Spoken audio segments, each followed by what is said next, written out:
Hola, buenas a todos. Vamos a realizar nuestra presentación para nuestro proyecto, en el cual nuestro grupo está conformado por Fuentes Matías Daniel, Vega Jair Armán y el que les habla Escudero Mario Teodoro, en el cual el título de este proyecto es MMI Chat, en el cual acá se va a presentar todo lo correspondiente a las tecnologías empleadas para desarrollar la propuesta por el docente en que consiste en realizar un desarrollo de software de cualquier tipo empleando nuevas tecnologías. En nuestro caso, decidimos realizar una aplicación de chat en tiempo real en el cual decidimos aplicar diversas tecnologías. Algunas de las tecnologías en las que se van a encontrar en esta presentación va a ser Java, que es el lenguaje de programación en el que se va a estar escrita nuestra aplicación, las bases de datos no SQL, en la que usamos Firebase, que es la base de datos empleada, JSON, que es un formato de intercambio de datos ligero que soportan la base de datos no SQL, Azure RP9, que es una tecnología empleada para desarrollar los prototipos de las interfaces gráficas de nuestra aplicación. Buenas, mi nombre es Fuentes Matías y yo les voy a hablar sobre lo que sería el componente que utilizamos de Java.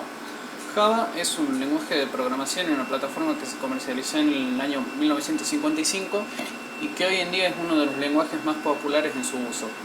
Este tiene una sintaxis que es similar a la de C y C++, pero que no funciona al mismo nivel de máquina que ellos, sino que para poder ejecutar las aplicaciones que se realizan en Java se debe utilizar la Java Virtual Machine. Este lenguaje se creó con los siguientes 5 objetivos en mente principalmente. El primero fue utilizar el paradigma de programación orientada a objetos. El segundo es permitir la ejecución de un mismo programa en distintos sistemas operativos a través del uso de la Java Virtual Machine. El tercero es incluir por defecto el soporte para trabajo en red. El cuarto es poder diseñarse para poder ejecutar código en sistemas remotos de forma segura. Y por último, que sea fácil de usar, tomando lo mejor de otros lenguajes que sean orientados a objetos. En cuanto a las características, hay 3 características principales que constituyen el lenguaje de Java. En primer lugar tenemos el orientado a objetos. Esto quiere decir que se pueda diseñar el software de forma que los distintos tipos de datos estén unidos a sus operaciones, por lo que los datos y el código se combinan en entidades que se denominan objetos. Esta separación en objetos coherentes e independientes ofrece una base más estable para el diseño del software. En el caso de la independencia de la plataforma, hace referencia a que los programas escritos en Java se pueden ejecutar en cualquier tipo de hardware.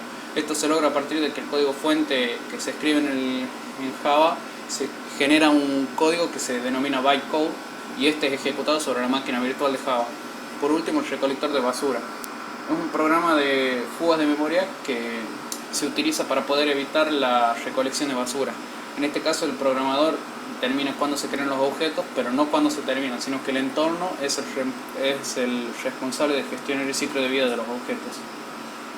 En cuanto a los entornos de funcionamiento, tenemos 4 entornos principales, que son los dispositivos móviles y sistemas embebidos, el navegador web y el sistema de servidor, así como también en aplicaciones de escritorio. Buenos días a todos, mi nombre es Jair Vega y yo les voy a hablar acerca de las bases de datos NoSQL, que es la tecnología de información que decidimos tratar en este trabajo.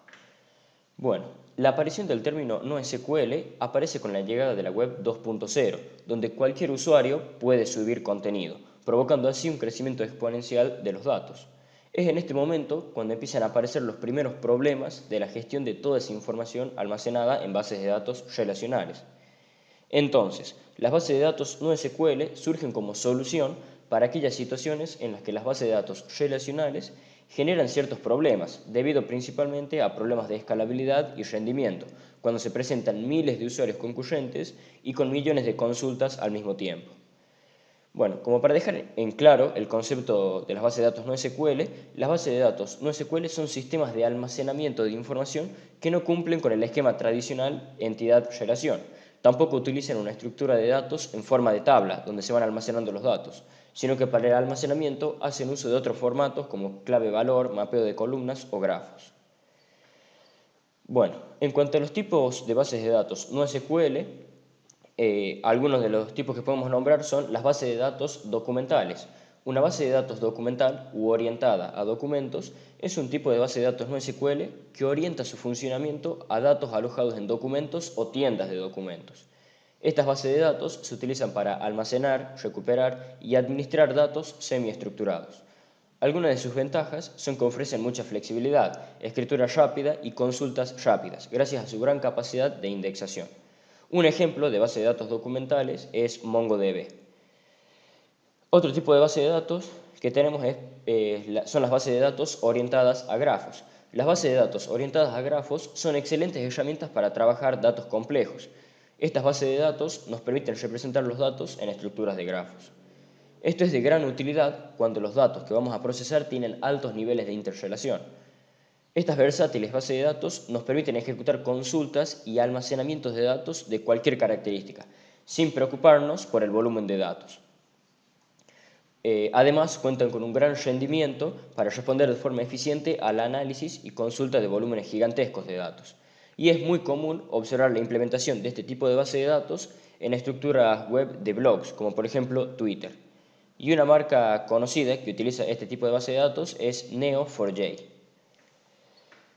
Bueno, otro tipo de base de datos son las bases de datos multivalor, que estas bases de datos comparten significativas similitudes con los modelos relacionales tradicionales. Ambos esquemas contienen tablas. Las bases de datos multivalor proporcionan un esquema de trabajo menos rígido y, además de proporcionar mayor flexibilidad, los datos almacenados pueden contener listas de valores, es decir, pueden tener diversos valores asignados. Estas bases de datos tienen un nivel de complejidad un poco más elevado debido a que incorporan reglas de normalización para su diseño. Y entre las bases de datos multivalor más conocidas podemos encontrar a RocketD3. Bien, y por último tenemos las bases de datos orientadas a objetos, que las bases de datos de este tipo están conformadas por objetos. Estos objetos pueden ser de diferentes tipos, sobre los que se definen unas operaciones que determinan sus propiedades de interacción. Estas bases de datos son altamente flexibles y admiten lenguajes de programación como Java, Visual Basic o C++. Y entre las bases de datos orientadas a objetos más conocidas tenemos Firebase Real-Time Database, que es uno de los servicios que se va a tratar en este trabajo. Bueno, después tenemos las ventajas y desventajas de las bases de datos no SQL. En cuanto a las ventajas, podemos nombrar el alto rendimiento y la baja exigencia, que esto es que un punto en común que tienen las bases de datos no SQL es que pueden ejecutarse en máquinas con recursos modestos. Otra ventaja es la escalabilidad horizontal, que esto hace referencia a que para mejorar el rendimiento de estos sistemas simplemente se añaden más nodos, con la única condición de indicar al sistema cuáles son los nodos que están disponibles. Después tenemos que el volumen de datos no es un problema. Se pueden manejar gran cantidad de datos sin dudarlo. No se generan cuellos de botella ni se corre el riesgo de ralentizar el sistema. Y por último tenemos la flexibilidad, ya que estas bases de datos no SQL son extremadamente flexibles y podemos hacer que se ajusten a casi todo lo que necesitamos. Y en cuanto a las desventajas, tenemos las funciones de fiabilidad. Esta es una de las debilidades más grandes de los modelos no SQL. Estas bases de datos, al no admitir funciones de fiabilidad, lleva a los desarrolladores a implementar su propio código, lo que agrega mayor complejidad a los sistemas. Y otra desventaja que se puede destacar es la aplicabilidad, que esta desventaja está relacionada con la anterior, ya que la falta de inclusión de funciones de fiabilidad limita la aplicabilidad de estas bases de datos a funciones delicadas, como por ejemplo las del sector bancario, y esto limita mucho su potencial. Para llevar a cabo el trabajo se decidió implementar la plataforma Firebase, la cual es justamente una plataforma para el desarrollo de aplicaciones web y aplicaciones móviles desarrollada por Google en el año 2014. Es una plataforma ubicada en la nube integrada con Google Cloud Platform, que usa un conjunto de herramientas para la creación y sincronización de proyectos. Las ventajas con las que cuenta Firebase son sincronizar fácilmente los datos de los proyectos sin tener que administrar conexiones o escribir lógica de sincronización compleja. Otra de las ventajas es que es un conjunto de herramientas multiplataforma. Se integra fácilmente para plataformas web como en aplicaciones móviles. Es compatible con grandes plataformas como iOS, Android, aplicaciones web y C++. Otra ventaja es que usa la infraestructura de Google y escala automáticamente para cualquier tipo de aplicación, desde las más pequeñas hasta las más potentes. Y por último, crea proyectos sin necesidad de un servidor. Las herramientas se incluyen en los SDK para los dispositivos móviles y web, por lo que no es necesario la creación de un servidor para llevar a cabo el proyecto. En cuanto a los servicios con los que cuenta Firebase, tenemos el Firebase Real-Time Database, Cloud Storage, Firebase Hosting y Firebase Authentication, que ahora mis compañeros van a explicar bien en detalle cada uno de ellos. Uno de los servicios de Firebase es Firebase Real-Time Database, que es una base de datos NoSQL alojada en la nube. Los datos se almacenan en formato JSON y se sincronizan en tiempo real con cada cliente conectado. Cuando se compilan apps multiplataforma con los SDK de iOS, Android y JavaScript, todos los clientes comparten una instancia de Real-Time Database y reciben actualizaciones automáticamente con los datos más recientes. Una de las características de Firebase Real-Time Database es que los datos se mantienen disponibles cuando la app no tiene conexión. Las funciones claves con las que cuenta Firebase Real-Time Database son tiempo real. En lugar de solicitudes HTTP típicas, Firebase Real-Time Database usa la sincronización de datos. Esto es, cada vez que cambian los datos, los dispositivos conectados reciben esa actualización en milisegundos. Otra función es sin conexión. Las apps de Firebase continúan respondiendo incluso sin conexión, dado que el SDK de Firebase Real-Time Database hace que los datos persistan en el disco. Cuando se restablece la conexión, el dispositivo cliente recibe los cambios que faltaban y los sincroniza con el estado actual del servidor. Otra función es el acceso desde dispositivos cliente. Se puede acceder a Firebase Real-Time Database directamente desde un dispositivo móvil o un navegador web. Otra de las funciones es el escalamiento en varias bases de datos. Con Firebase Real-Time Database se puede satisfacer las necesidades de datos de la app a gran escala. Se puede dividir la información en diversas instancias de base de datos dentro del mismo proyecto de Firebase. Cloud Storage.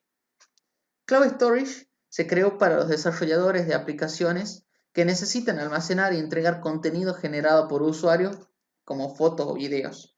Cloud Storage para Firebase es un servicio de almacenamiento de objetos potente, simple y rentable construido para la escala de Google. Los SDK, que son las herramientas de desarrollo de software de Firebase para Cloud Storage, agregan la seguridad de Google a las operaciones de carga y descarga de archivos para las aplicaciones de Firebase, sin importar la calidad de red. Para usar los SDK para almacenar imágenes, audio, video y otro tipo de contenido generados por el usuario. En el servidor puedes usar Google Cloud Storage para acceder a los mismos archivos. Las funciones claves que tiene que permite esto son operaciones robustas que los SDK de Firebase para Cloud Storage realizan las cargas y descargas sin importar la calidad de la red. Las cargas y descargas son robustas, lo que significa que se reinician en el punto que se interrumpieron para así ahorrar tiempo y el ancho de banda para los usuarios. La seguridad sólida, otra función clave, que los SDK se integran con Firebase Authentication a fin de brindar autenticación intuitiva y sencilla para los programadores. Y gran escalabilidad, que el Cloud Storage para Firebase está diseñado para escalar a exabytes si tu aplicación se vuelve viral. Pasa fácilmente de la fase de prototipo a la fase de producción con la misma infraestructura que respalda Spotify o Google Fotos. ¿Cómo funciona? Los programadores usan los SDK para Firebase, para Cloud Storage, a fin de subir y descargar archivos directamente a los clientes. Si la conexión a la red es deficiente, el cliente puede reintentar la operación en donde la dejó de inmediato, lo cual les ahorra tiempo y ancho de banda a los usuarios. Cloud Storage almacena los archivos en el depósito de Google Cloud y los hace accesibles a través de Firebase y Google Cloud puntualmente. Esto te permite tener la flexibilidad para subir y descargar archivos de los clientes móviles a través de los SDK de Firebase y realizar procesamiento en el servidor, como filtrado de imágenes o transcodificación de videos mediante Google Cloud Platform. Google Cloud se escala automáticamente, lo que significa es que no es necesario migrar a ningún otro proveedor.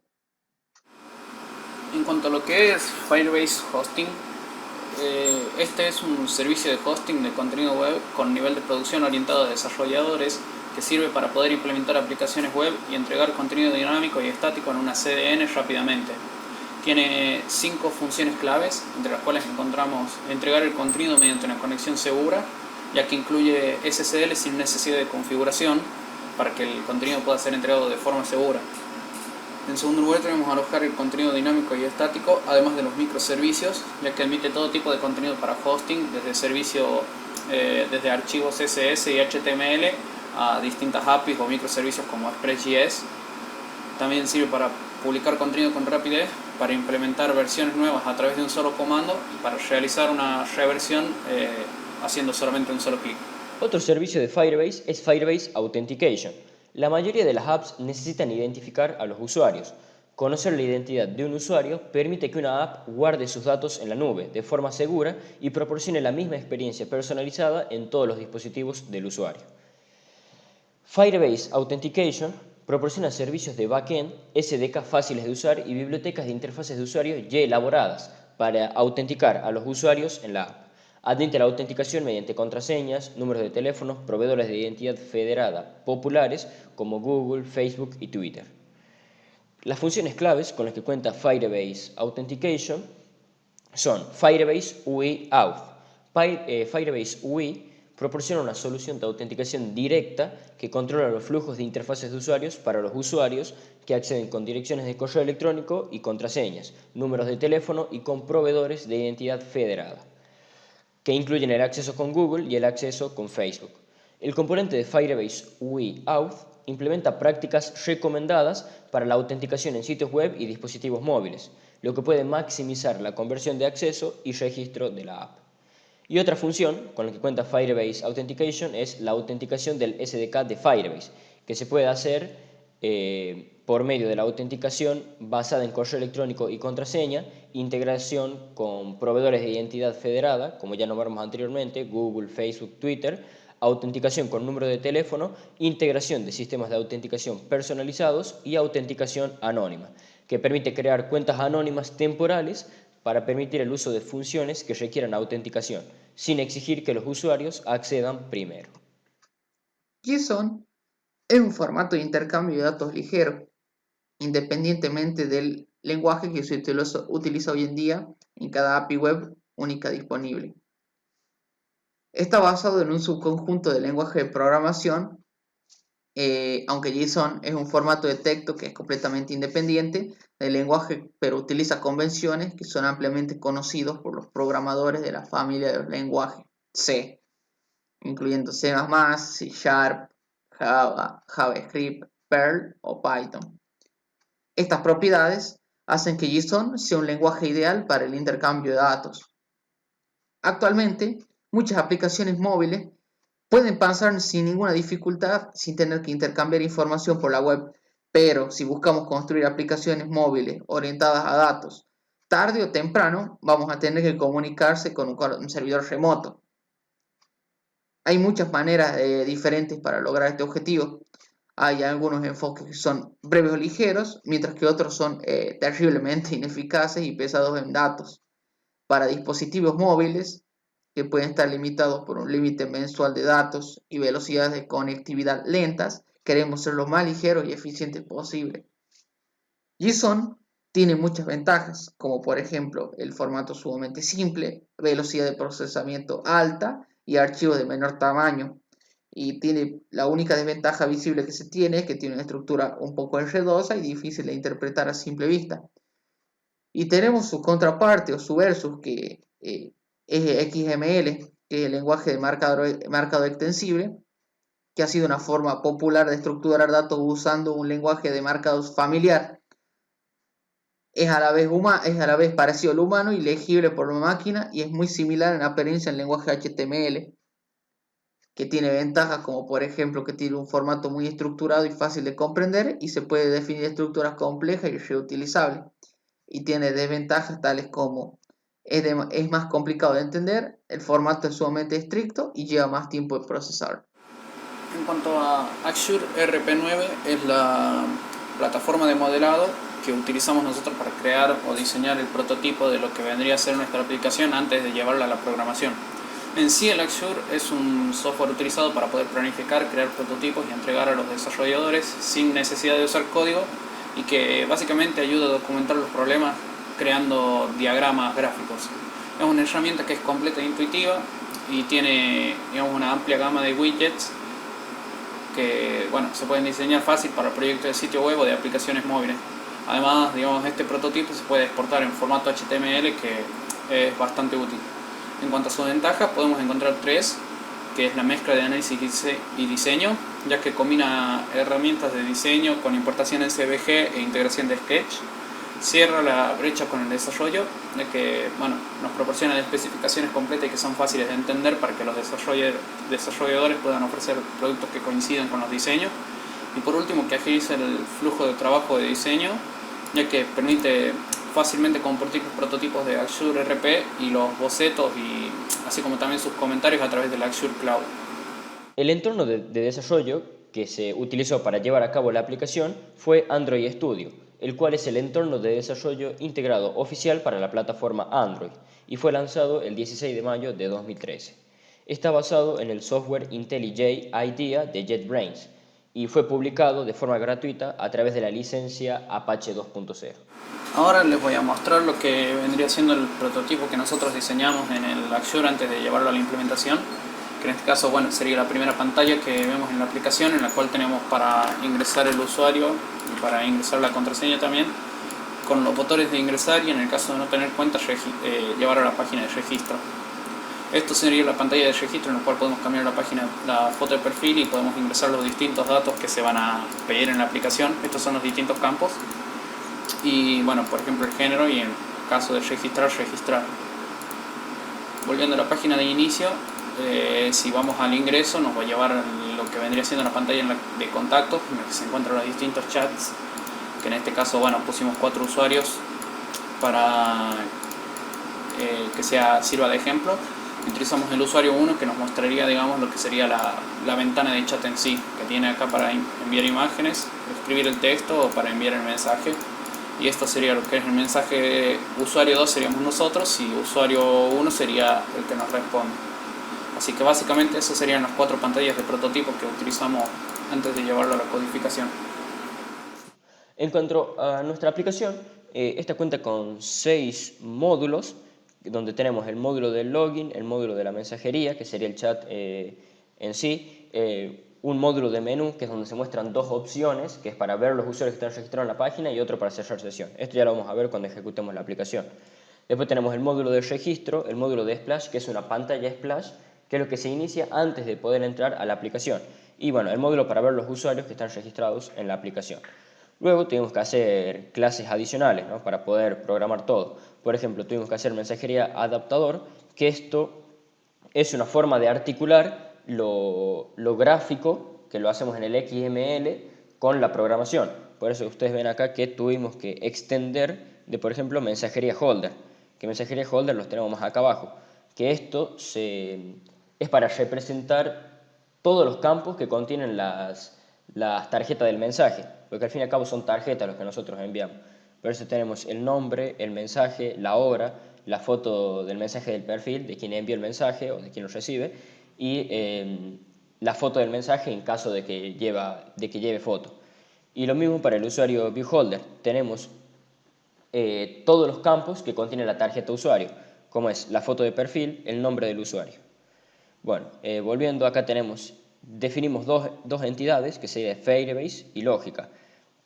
En cuanto a las de Firebase, a estos dos los creamos para poder acceder a la información que está en la base de datos, para no mezclar con la lógica de programación. Por eso creamos dos objetos distintos. Los de Firebase serían para poder acceder a la información que está en la base de datos. Por eso que creamos el mensaje, que es el mensaje en sí mismo, el URL de la foto y el key del emisor, por ejemplo. Bueno, y para usuario creamos, bueno, su campo de foto de perfil, el nombre, el correo, la fecha de nacimiento y el género.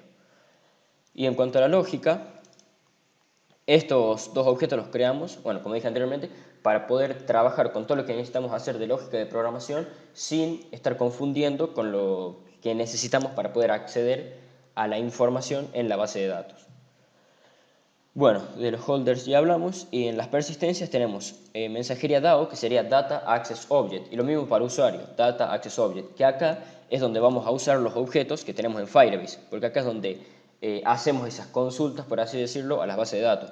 Por ejemplo, en mensajería DAO creamos una función que se llama nuevo mensaje, que esto es cada vez que llamamos a la función nuevo mensaje, se crea en el nodo mensajes los mensajes, o sea, el chat entre el emisor y el receptor. Por eso es que acá tomando como referencia el emisor, vamos a tener un hijo, esto ya lo voy a mostrar en Firebase gráficamente, se ve mejor. Tenemos un hijo que va a ser la key del emisor y esa key del emisor va a tener otro hijo que va a ser la key del receptor. Y lo mismo para el receptor. Va a tener como hijo la key del receptor y a la vez la key del emisor. Para verlo gráficamente sería acá. Nuestra lógica para los mensajes, para crear los mensajes, es la siguiente. Nosotros desplegamos el nodo mensaje y acá esta es la key del receptor. Después tiene como hijo, por eso pusimos child, la key del emisor y en la key del emisor ahí ya tenemos los mensajes.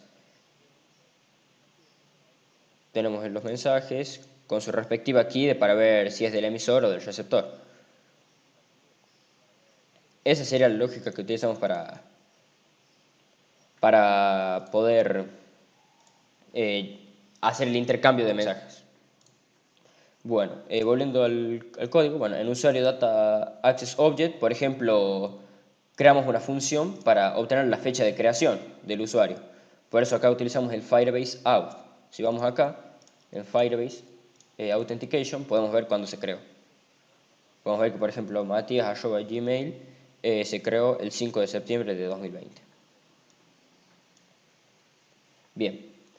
Y por último, en lo que respecta a la programación, tenemos unas constantes que nosotros definimos para evitar hacer el código tan repetitivo.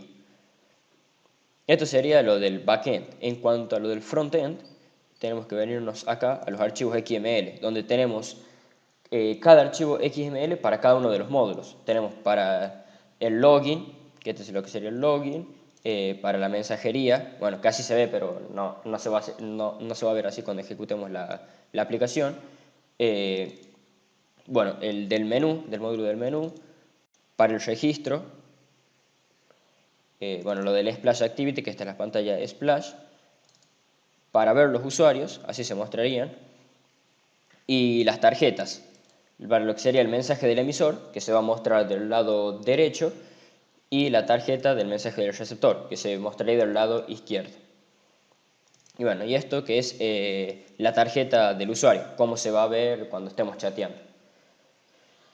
Bueno, y para agregar, por ejemplo, Firebase al proyecto y todas las librerías, nos tenemos que dirigir al build Gradle module app, que aquí van todas las dependencias que tenemos que agregar para nuestro proyecto. Por ejemplo, las de Firebase que tuvimos que agregar son estas que están acá. Tuvimos que agregar Firebase Database, Firebase Storage, Firebase Out y Firebase UI. Y estas que son otras librerías, tenemos, por ejemplo, las imágenes de foto de perfil se ven en forma circular. Para eso tuvimos que agregar una librería, que es esta que está acá. El multipicker es para la librería que nos permitió poder elegir fotos tomadas directamente de la cámara. Y el pretty time es para mostrar la hora del mensaje con un determinado formato. Una vez dicho todo esto, que sería lo de la programación, vamos a proceder a ver cómo se ve nuestra aplicación, cómo quedó nuestra aplicación. La aplicación finalmente quedó así. Ahí tenemos la pantalla Splash, bueno, y tenemos el módulo de login. También tenemos, bueno, para que el usuario se registre por correo y por contraseña. Bueno, después tenemos el módulo de registrar usuario, que vamos a registrar un usuario ahora para hacer la prueba. Vamos a ponerle prueba sé, 1. El correo va a ser prueba1@gmail.com. La contraseña, obviamente para registrarse tiene que ser un mail y una contraseña inventada, no necesariamente tiene que ser su cuenta real. La contraseña tiene que tener como mínimo 6 caracteres. Bueno, vamos a poner 1, 2, 3, 4, 5, 6. Repetimos. Bueno, fecha de nacimiento. Acá cambiamos el año, lo vamos a poner, no sé, 2006.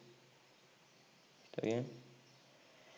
Acá se puede elegir el sexo, femenino o masculino. Bueno, vamos a elegir masculino y vamos a cambiar la foto de perfil. Se lo puede dejar con la foto de perfil por defecto o se puede seleccionar una foto, ya sea de la cámara o de la galería. En este caso vamos a seleccionar una de la cámara. A ver. Me mando un poco lento.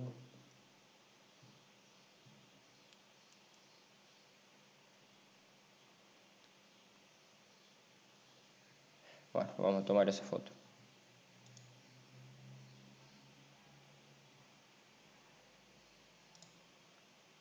Eso. Bueno, ahí está la foto seleccionada, le damos a aceptar y ahí ya carga la foto. Una vez que tengamos todos los datos cargados, le damos a registrar. Esta vez se puede tardar un tiempito, bueno, en este caso fue rápido. Bueno, acá pasamos a lo que sería el otro módulo, el módulo del menú, donde tenemos dos opciones: ver los usuarios registrados y seleccionar uno con el que chatear y cerrar sesión. Bueno, en este caso vamos a ver los usuarios. Tenemos todos estos usuarios. Ahora yo acá en el otro teléfono me voy a loguear, así pueden ver el intercambio de mensajes. Voy a entrar con mi cuenta.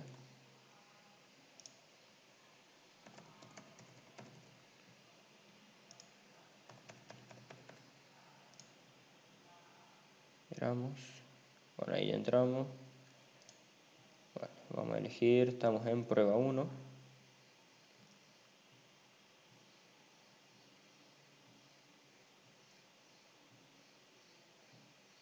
Se me trabó el teléfono.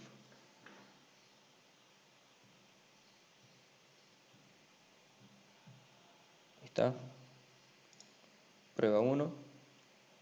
Vamos acá, Jair. Bueno, vamos a mandar los mensajes. Hola. Ahí veo cómo llega.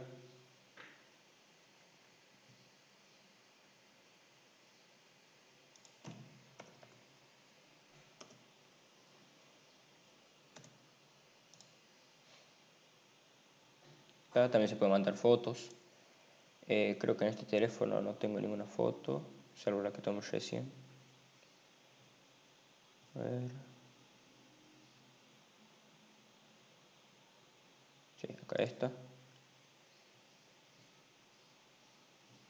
Y se manda la foto, se carga. Y bueno, este sería el chat. Bueno, y como conclusión, como grupo, queremos decir que este trabajo nos ayudó mucho a conocer nuevas tecnologías y nos dio también una muy buena oportunidad para poder llevar a cabo un trabajo haciendo uso de esas tecnologías, lo cual también nos sirvió para profundizar sobre el tema desde el punto de vista teórico y poder poner en práctica lo aprendido, realizando, bueno, en nuestro caso, una aplicación móvil.